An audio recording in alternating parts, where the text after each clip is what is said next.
নমস্কার। মহুয়াবার্তা ইউটিউব চ্যানেলে মহাভারতের ধারাবাহিক পর্বে আপনাদের স্বাগত জানাই। আজকের পর্ব স্বর্গে অর্জুনের অস্ত্র এবং নৃত্য শিক্ষা, উর্বশীর প্রতি মাতৃভাব, ইন্দ্র কর্তৃক লোমশ ঋষিকে পাণ্ডবদের নিকট প্রেরণ। চ্যানেলে যারা নতুন তাদের অনুরোধ জানাবো চ্যানেলটি সাবস্ক্রাইব করে মহাভারতের ধারাবাহিক পর্বগুলি সফল করুন। আসুন আজকের পর্ব শুরু করি। বৈশম্পায়ন বললেন, জন্মেজয়, দেবতারা চলে গেলে অর্জুন সেই স্থানে ইন্দ্রের রথের প্রতীক্ষা করতে লাগলেন। কিছুক্ষণ পরেই ইন্দ্রের সারথী মাতলি দিব্য রথ নিয়ে উপস্থিত হলেন। রথের উজ্জ্বল প্রভায় সমস্ত অন্ধকার দূর হয়ে গেল, মেঘ ছিন্ন ভিন্ন হয়ে গেল, চারিদিকে ভীষণ ধ্বনি প্রতিধ্বনিত হতে লাগল। রথটি তলোয়ার, শক্তি, গদা, তেজপূর্ণ বাণ, বজ্র, তোপ, বায়ুবেগে গুলি নিক্ষেপ করার যন্ত্র ইত্যাদি নানা অস্ত্রশস্ত্রে পরিপূর্ণ ছিল। 10,000 বায়ুগামী ঘোড়ায় সেটি সংযুক্ত ছিল, আর সেই সময় দিব্যরথের চমকে চোখ ধাঁধিয়ে যাচ্ছিল। স্বর্ণদণ্ডে শ্যামবর্ণের বৈজয়ন্তী ধ্বজা হাওয়ায় উড়ছিল। সারথী মাতলি অর্জুনের কাছে এসে প্রণাম করে বললেন, ইন্দ্রনন্দন, দেবরাজ ইন্দ্র আপনার সঙ্গে সাক্ষাৎ করতে চান। আপনি তার প্রিয় রথে করে তার কাছে চলুন। সারথীর কথায় অর্জুন প্রসন্ন হয়ে গঙ্গা স্নান করলেন এবং শাস্ত্রীয় রীতিতে পিতৃপুরুষ, দেবতা, ঋষিদের পূজার্চনা সমাপ্ত করলেন। তারপর মন্দরাচলের অনুমতি নিয়ে সকলের সঙ্গে দিব্যরথে আরোহণ করলেন। মুহূর্তের মধ্যে সেই রথ মন্দারচল থেকে উঠে সেখানকার মুনি ঋষিদের দৃষ্টির আড়ালে চলে গেল। অর্জুন দেখলেন সেখানে সূর্য, চন্দ্র বা অগ্নির প্রকাশ নেই। হাজার হাজার বিমান সেখানে অদ্ভুতভাবে চমকিত হচ্ছে। সেগুলি তাদের নিজস্ব পুণ্যকান্তিতে চমকিত হচ্ছে, আর পৃথিবীতে তা নক্ষত্রের রূপে প্রতিভাত হচ্ছে। অর্জুন মাতলিকে এই ব্যাপারে জিজ্ঞাসা করলে মাতলি বললেন, বীরবর, পৃথিবী থেকে যেগুলি আপনারা তারারূপে দেখছেন সেগুলি পুণ্যাত্মা ব্যক্তিদের বাসস্থান। রথ ততক্ষণে সিদ্ধ ব্যক্তিদের স্থান পেরিয়ে গিয়েছে। তারপরে রাজর্ষিদের পুণ্যস্থান এলো। তারপরে ইন্দ্রপুরী, অমরাবতী দৃষ্টিগোচর হল। স্বর্গের শোভা, সুগন্ধ, দিব্যতা, দৃশ্য সবই অতি উত্তম। বড় বড় পুণ্যাত্মা পুরুষ এই লোক প্রাপ্ত হন যিনি তপস্যা করেননি, সন্ধ্যা আহ্নিক করেননি, যুদ্ধে পীঠ প্রদর্শন করেছেন, তিনি এই লোক দর্শন করতে পারেন না। যারা যজ্ঞ করেন না, ব্রত করেন না, বেদমন্ত্র জানেন না, তীর্থস্থান করেন না এবং যজ্ঞ এবং দান থেকে দূরে থাকেন, যজ্ঞে বিঘ্ন উপস্থিত করেন, ক্ষুদ্র, মদ্যপায়ী, গুরু স্ত্রীগামী, মাংসভোজী এবং দুরাত্মা, তারা কোনোভাবেই স্বর্গ দর্শন করতে সক্ষম হন না।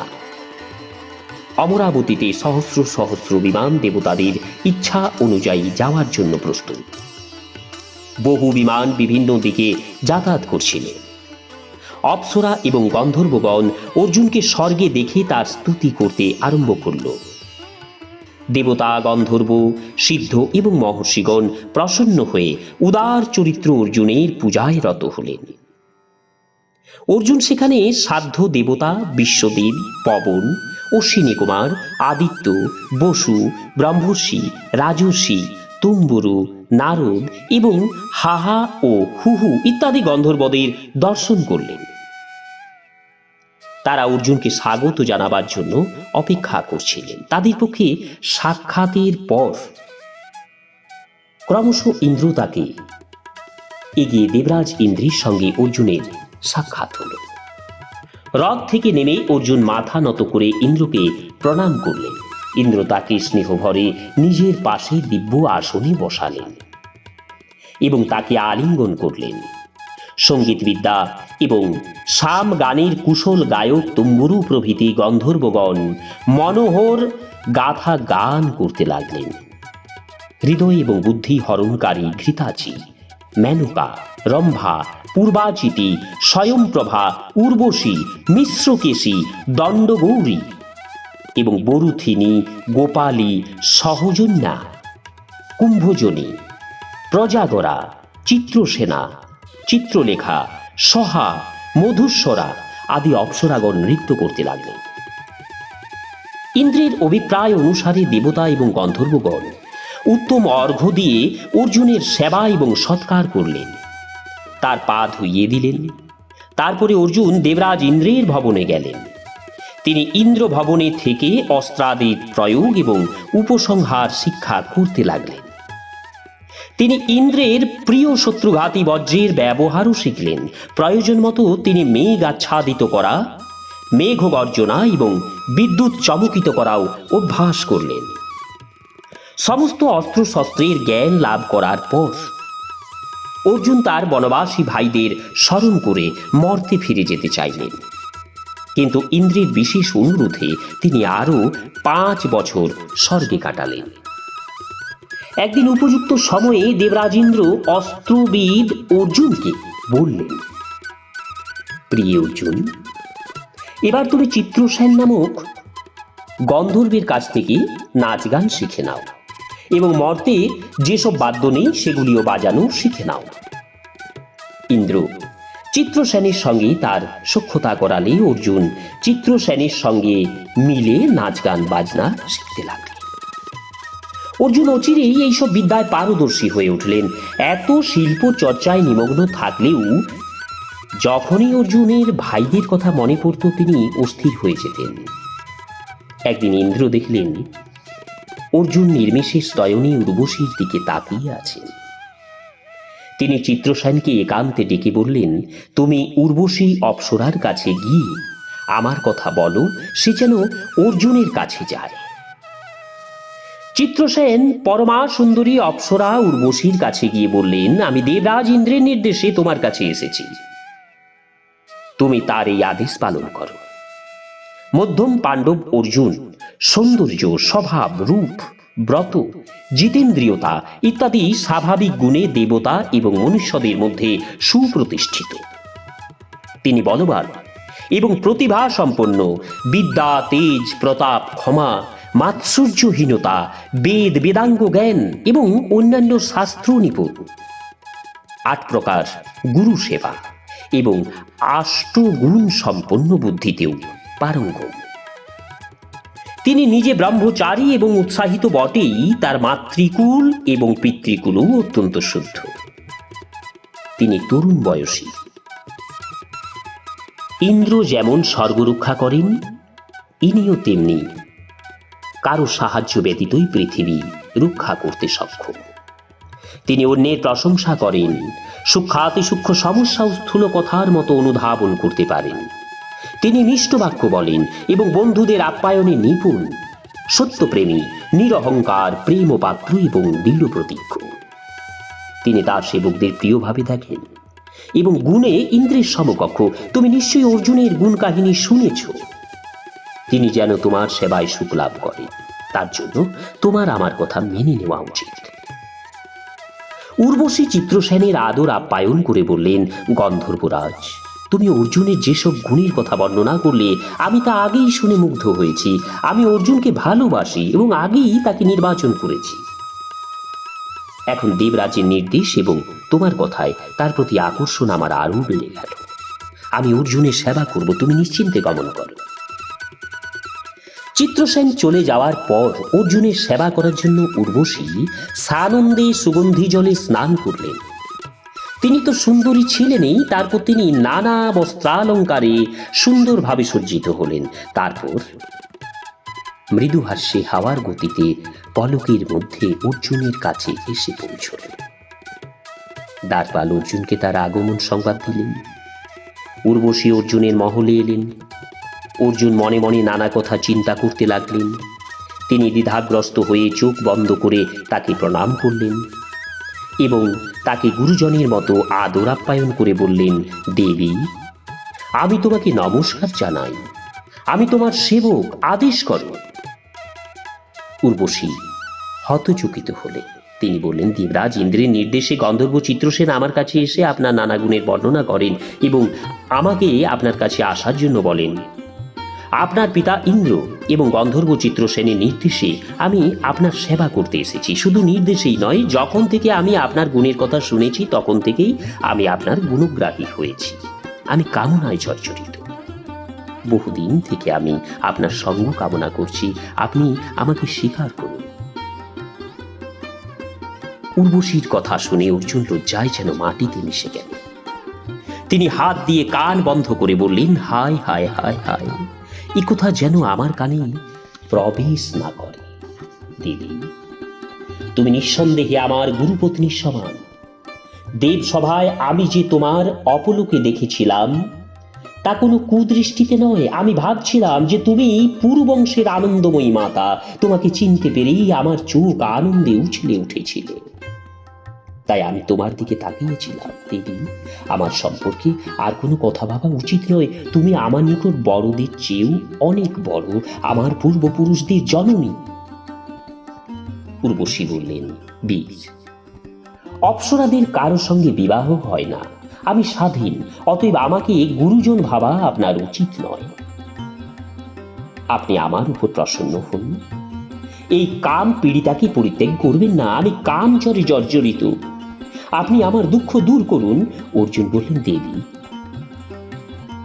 আমি তোমাকে সত্য কথাই বলছি। দিকবিদিকে দেবতারা আমার কথা শুনুন। যেমন কুন্তী, মাদ্রী এবং ইন্দ্রপত্নী শচী আমার মা, তেমনি তুমিও পুরুবংশের জননী হওয়ায় আমার পূজনীয়া মাতা।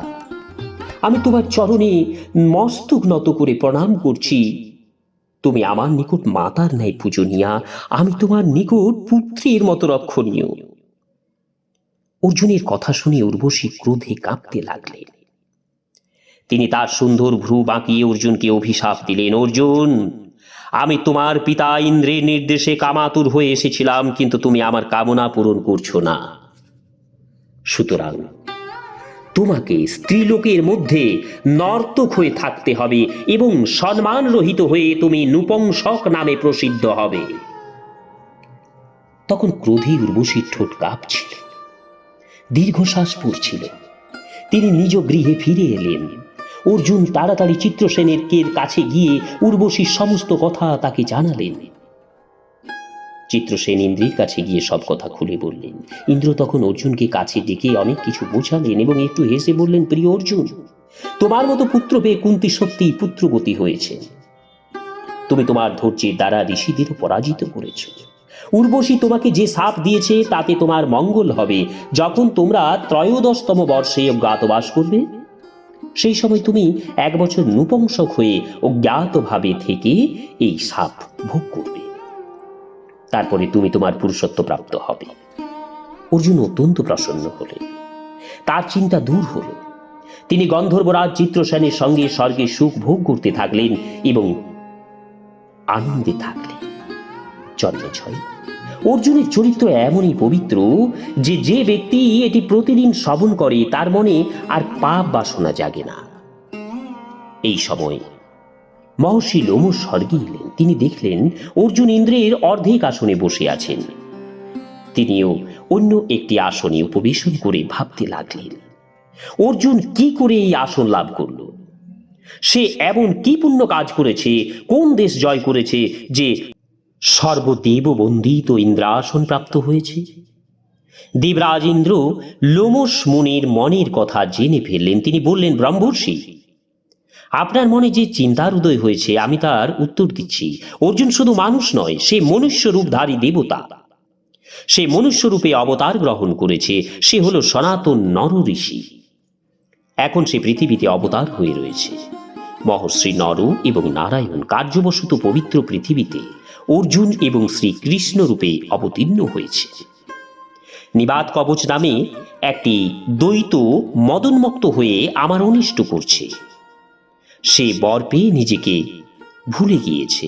ভগবান শ্রীকৃষ্ণ কালিন্দীর কালীয়দহে সর্পদেব নিধন করেছিলেন।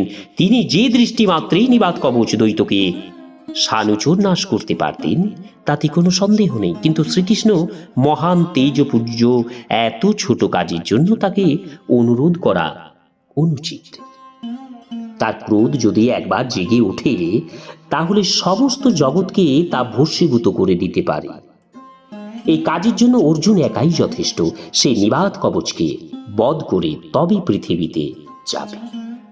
হে ব্রহ্মর্ষি, আপনি পৃথিবীতে গিয়ে কাম্যক বনে পাণ্ডবদের সঙ্গে সাক্ষাৎ করে বলবেন যে তারা যেন অর্জুনের জন্য একটুও চিন্তা না করেন, আর বলবেন যে অর্জুন অস্ত্রবিদ্যায় এখন বহু শক্তির অধিকার। তিনি স্বর্গীয় নৃত্য গীত এবং বাদ্যেও কুশলী হয়ে উঠেছেন। আপনারা সব ভাই মিলে পবিত্র তীর্থে যাত্রা করুন। তীর্থযাত্রায় মন প্রাণ প্রফুল্ল থাকবে, আর আপনারা পবিত্রভাবে রাজ্য ভোগ করবেন। ব্রহ্মর্ষি, আপনি বড় তপস্বী এবং সমর্থ, সুতরাং পৃথিবীতে বিচরণকালে পাণ্ডবদের দিকে বিশেষ দৃষ্টি রাখবেন। ইন্দ্রের কথা শুনে লোপসমুনি কাম্যক বনে পাণ্ডবদের কাছে এলেন। নমস্কার, আজকের পর্ব এখানেই শেষ করছি। মহাভারতের ধারাবাহিক পর্বগুলি শ্রবণের জন্য চ্যানেলে যারা নতুন তাদের অনুরোধ জানাবো চ্যানেলটি সাবস্ক্রাইব করে মহাভারতের ধারাবাহিক পর্বগুলি শ্রবণ করুন। হরে কৃষ্ণ, রাধে রাধে।